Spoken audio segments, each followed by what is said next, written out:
Okay, you know what's creepy is this heat won't go away. I know. But we expect Furby, a lot of people would argue that Furbies are annoying, right?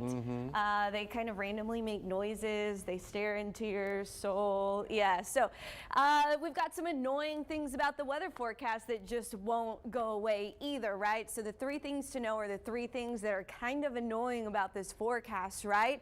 Is it still dangerously hot outside, so you've got to stay hydrated. Additionally, we are tracking Saharan dust to move in by this weekend, and there's really no rain in the forecast, maybe the most annoying thing. So this is through Sunday. All of the rain is going to stay well to our north, most of Texas remaining dry, especially that hill country area that just can't get rid of the drought.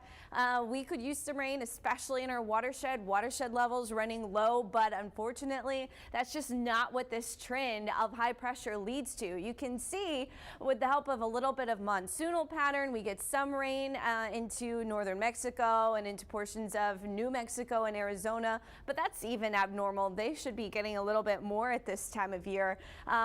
Essentially dry in California, dry in Texas, and all of the moisture is going to be across the eastern United States because that's, well, where they're not dealing with that high pressure heat dome, right? So speaking of that heat dome, this is the map that just really shows it off the best to me. So I use it a lot, but it does a good job of painting the picture. Where there's going to be rain and severe weather, it's going to be in this in-between zone where we're not seeing the red or the blue even. But in terms of our high pressure, when it's at its strongest, our temperatures are going to be at their hottest. It does weaken a little bit and tracks over California, where they'll be dealing with the extreme heat over the weekend. We maybe get a tiny bit of a break by Friday into Saturday, but by a tiny bit of a break, that's like a heat index of 115, 113, right? We're going to be trending 116, 117, not only today, tomorrow, but then again into next week as this heat dome just holds persistent.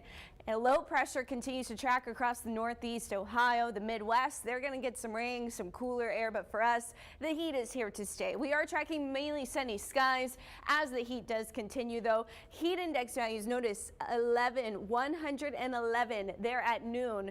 Still 110 at 6 p.m. 6 p.m. That's when maybe you want to go for a run or do some outdoor activities. It's still going to feel like it's 110. 104 your peak heat index, Port Aransas 117, Alice 120, Kingsville. Yes, we do have an excessive heat warning across much of the area.